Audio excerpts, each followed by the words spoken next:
Les doy la bienvenida a Leernos, un espacio para hablar sobre la literatura en la infancia. Soy Camila González de Cuéntame un cuento y les invito a compartir algunas ideas sobre la lectura, también recomendaciones de libros para la infancia y poder compartir acá en este espacio algunas lecturas.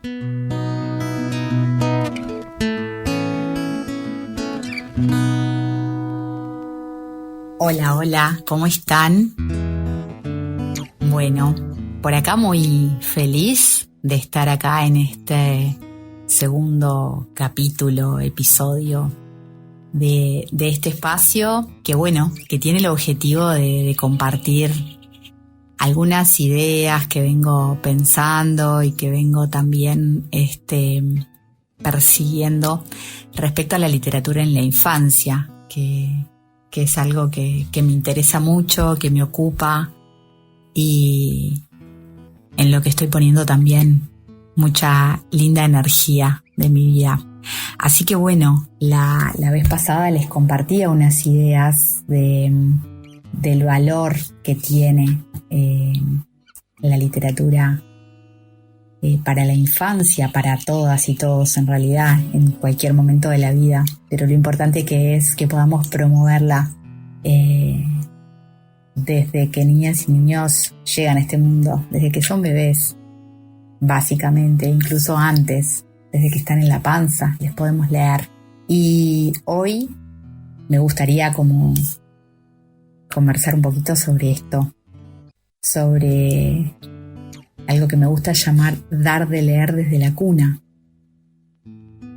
promover la literatura desde que son muy peques.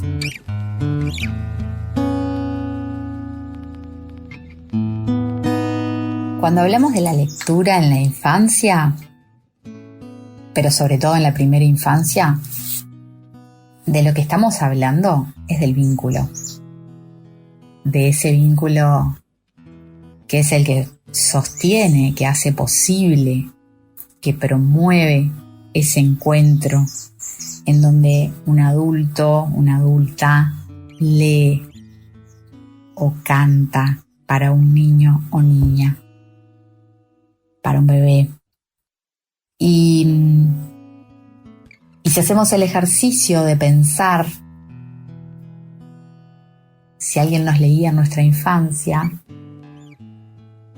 y rememoramos ese momento, es posible que conectemos con ese vínculo, con lo que se juega ahí, con ese disfrute, con escuchar la voz de esa persona amada, querida, que nos leía.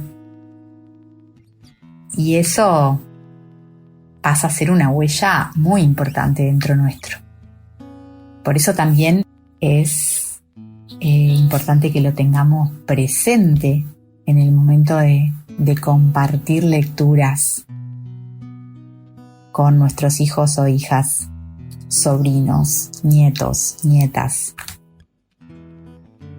Ese momento que también es un momento de una mirada compartida hacia el libro, de un sostener este objeto, si lo hay, o si es un relato, sostener la presencia. Ese momento que me gusta decir a mí de atención plena, cuando estamos contando un relato o cuando estamos leyendo un libro a un niño o una niña, le estamos dedicando toda nuestra atención. No podemos estar leyendo un libro y estar haciendo otra cosa. Y ese es un momento muy preciado. Es un momento de conexión donde ambos estamos mirando lo mismo, compartiendo ese campo y ese disfrute. Ahora me gustaría invitarles a escuchar a una persona que se dedica hace mucho tiempo a la literatura infantil, que se dedica a investigarla, a promoverla me consta que a disfrutarla mucho también. Y bueno, y es una persona con la que disfruto mucho de intercambiar sobre este tema y alguien de quien también he aprendido mucho. Así que hoy invité a Leticia Riolfo.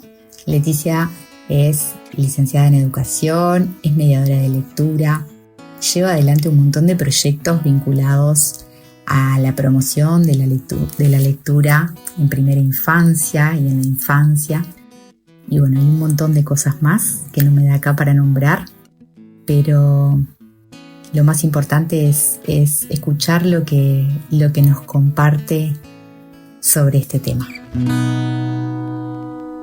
Algo que me gustaría compartir sobre la literatura en la primera infancia es que cuando un niño o una niña ha compartido historias con sus seres queridos, ha escuchado canciones, poemas, ha jugado con la palabra, su ingreso a la lectura será diferente a la de un niño que no lo haya hecho. Porque la literatura, en definitiva, nos permite abrir puertas hacia afuera, pero también hacia adentro, hacia nuestro mundo interior. Y desde el momento en que se recibe la noticia de que un niño va a nacer, ahí comienza su encuentro con la literatura.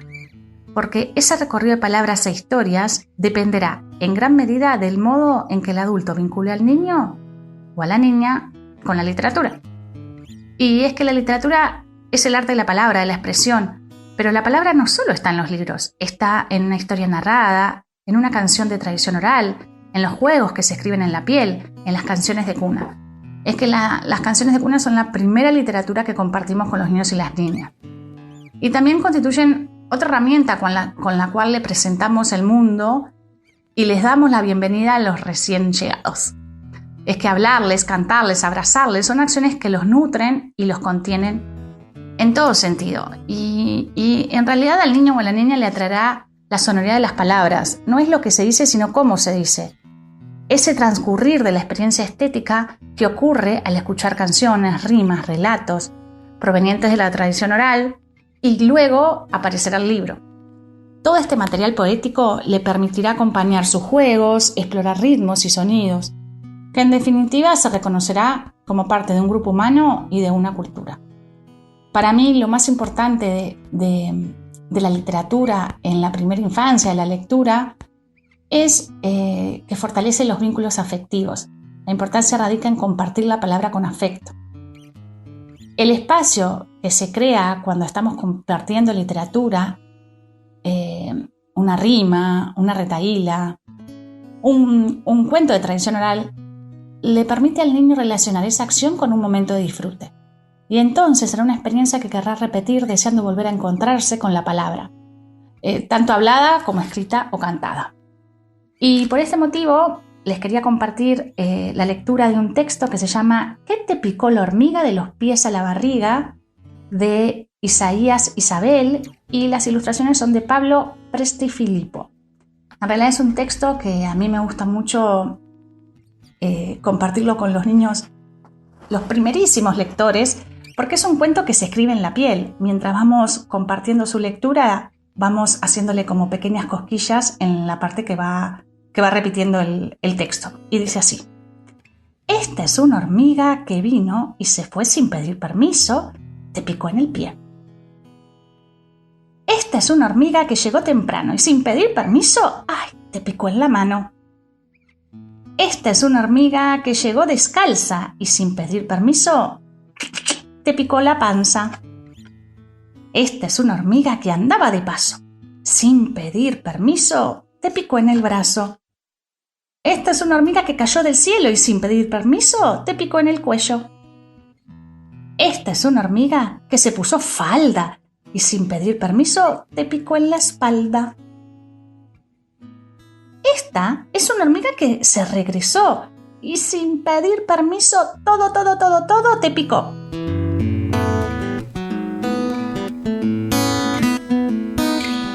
Y acá ustedes sé que son muy buenas lectoras, que les gusta leer mucho y que les lean. ¿Cuál es tu cuento favorito, Julia? El de latitos que dije. ¿El de los gatitos? ¿Y por qué te gusta ese cuento? Porque tiene muchos gatitos y también juegan mucho. Ahí está. ¿Y a vos, Cata, cuál es tu cuento favorito? A la de Julieta, que plantaste. Julieta, ¿qué plantaste? Que lo trajiste hoy acá. ¿Y de qué se trata este cuento? Que Julieta planta papitas. Ah, ¿y qué le pasa a Julieta? ¿Las planta sola? No. No las planta sola. Hay otro personaje en este cuento. ¿Cuál es el otro? El zorro. ¡Ay, el zorro! Y ahí pasan un montón de cosas entre Julieta y el zorro. ¿Y por qué te gusta este cuento? Porque me lo leen ¿Quién te lee este cuento? Contame. mis mamás. Ah, ¿y en qué momento te leen? ¿Cuál es el momento que más te gusta que te lean cuentos a vos? En el día. En el día. ¿En la tarde? También en la tarde. Ay, va. ¿Y antes de dormir te gusta o no? ¿Te vas derecho Sí. a dormir? ¿Y cómo te sentís cuando te leen cuentos? Bien. ¿Y vos, Hasi? ¿En qué momento del día? ¿Cuál es tu momento del día favorito para que te lean cuentos? Me gusta en la noche, en el día, en la tarde. ¿Y cómo es ese momento? Contame, ¿quién elige los cuentos? ¿Quién los lee? Yo elijo los cuentos y papi y mami me los leen. Algunas veces mi hermana, Ay, tu hermana también te lee. ¿Cómo se llama tu hermana? Guadalupe. ¿Y cuántos años tiene tu hermana? 8. Ay, te lee cuentos, qué lindo. ¿Y cuál es tu cuento favorito? El que yo traje. ¿Cómo se llama este cuento? Animales con todas las letras. Animales con todas las letras. ¿Y de qué se trata este cuento? ¿Te acordás? Se trata que cada uno de los animales no puede hacer algo que quiere, como el rabo del elefante que es muy largo y se enreda en los pies, y el de la jirafa que tiene el cuello muy corto y no alcanza las hojas más altas, y el rinoceronte que tiene el cuerno enrulado, y de la marisopa que tiene las alas muy pesadas, que no puede volar, y del cocodrilo que no tiene dientes. ¡Wow! ¿Y cómo resuelven eso esos animales? Quieren llamar al mago del bosque. ¿Y cómo? ¿Y se resuelve? ¿Qué pasa al final? Algunas veces dice patas de otros animales, pero al final dice pata de cabra. ¡Qué bueno! ¿Y qué es lo que más te gusta de este cuento? ¿Por qué es tu favorito? Porque los animales tienen cosas que se resuelven, pero al final del libro. ¡Ay, se resuelven al final! ¡Qué interesante ese cuento! ¿Y ustedes creen que es importante que les lean cuentos a ustedes? Sí, ¿Y por qué te parece que está bueno que te lean cuentos? porque te pueden dormir y otras cosas más que la vida. ¿Y a vos, Cata, te parece importante que te lean cuentos? Sí, ¿Y por qué te parece que es importante? porque me gusta. Porque te gusta. ¿Cómo se siente cuando escuchas un cuento que te leen? Bien. ¿Se siente bien? ¿Hay algo más que nos quieras contar? Mi mamá y mi mamá me pueden, que yo no sé leer, mi mamá y mi mamá me pueden contar los cuentos. Claro, te los cuentan ellas mientras vos aprendés a leer, pero ya vas leyendo otras cosas como las imágenes, por ejemplo. Hasi, ¿vos querés contarme algo más sobre las lecturas, sobre los libros, sobre los cuentos? No, gracias. Bueno. Y ahora, para terminar, las invito a crear una historia entre las tres. ¿Qué les parece? ¿Se animan? Había una vez... Unos latitos, que después aparecieron unos perritos, y aparecieron unos pajaritos, que los pajaritos no podían volar porque tenían una alita lastimada. Y un pajarito se chocó contra un árbol, que después apareció una mariposa. Y la mariposa estaba volando y no vio y entonces bajó y estaba en un arroyo y se cayó, pero vino un cocodrilo a ayudarla y la dejó en la orilla. Y después una oruga un gusano de sea hizo su capuchito y mañana y se convirtió en mariposa y se casó. Después puso huevitos. Y la mariposita que puso huevitos, esos huevitos se convirtieron en unos gusanitos y en unas mariposas bebé de seda. Las mariposas de seda no vuelan. ¿Y cómo termina este cuento? Que la mariposita termina poniendo huevitos. ¿Vos querés darle otro final? Y la mariposita era muy bonita hasta que vino un perrito. Y colorín colorado. Este cuento ha terminado. Muchas gracias. Y ahora vamos a hacer